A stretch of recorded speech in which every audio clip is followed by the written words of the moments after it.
సిరిగట్ల మండలం తాళ్లరాంపూర్లో న్యాయ విజ్ఞాన సదస్సు ఏర్పాటు చేశారు. గ్రామంలో గ్రామ కమిటీ ఆగడాలపై న్యాయ వ్యవస్థ, చట్టం, ప్రభుత్వ యంత్రాంగం ప్రజలకు అవగాహన కల్పిస్తుంది. ఈ కార్యక్రమంలో ముఖ్య అతిథులుగా జిల్లా ప్రధాన న్యాయమూర్తి భారతలక్ష్మి, జిల్లా commissioner of police Sai Chaitanya పాల్గొన్నారు. చట్టం ఎవరికి చుట్టం కాదని, చట్టాన్ని చేతులకు తీసుకుని ప్రజలకు ఇబ్బందులకు గురిచేస్తే చట్టపరమైన శిక్ష తప్పవని ప్రధాన న్యాయమూర్తి హెచ్చరించారు. గ్రామ ప్రజలపై పెత్తనం చేసే విధంగా ఉండకూడదని సూచించారు. మహిళలను గుడిలోకి రానివ్వని ఘటన తాళ్లరాంపూర్లో గ్రామంలో జరగడం తనని ఎంతో కలిచివేసిందని సిపి సాయి చైతన్య అన్నారు.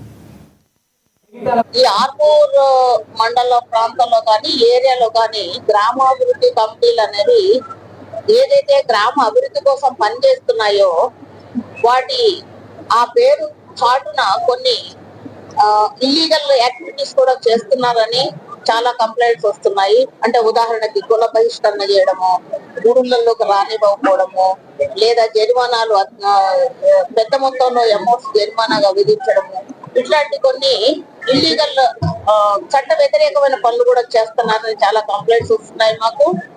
అలాగే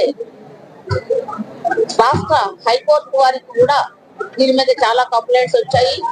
దాని మీద వారు మాకు ఆదేశాలు ఇవ్వడం జరిగింది. ఇటువంటి విషయాలలో ఒకసారి వెళ్ళి పరిశీలించమని.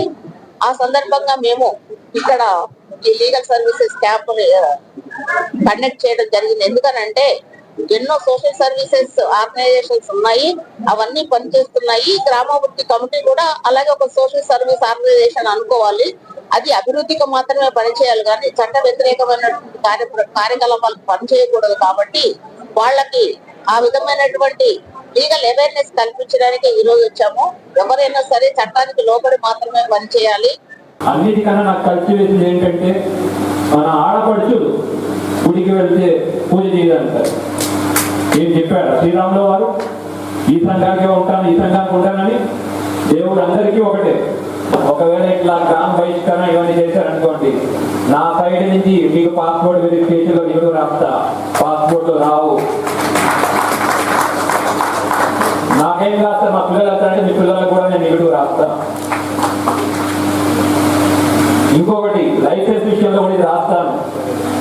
గ్రామ బహిష్కరణలు ఇవన్నీ ఆపండి. కేసులు ఎక్స్ట్రాక్షన్ కేసులు పెడతాం. ఇప్పటిదాకా నేను ఫైనాన్షియల్ ఇన్వెస్టిగేషన్ స్టార్ట్ చేయలేదు. ఫైనాన్షియల్ ఇన్వెస్టిగేషన్ అంటే ఆస్తులు జప్తు చేయడం. ఎవరైనా మితిమీరితే మీ వీడీసీ బిల్డింగ్ తో పాటు మీ వీడీసీకి వచ్చే రాబడి ఎక్కడి నుంచి వస్తుందో ఆ వాటిని కూడా జప్తు చేయడం మొదలు పెడతాను.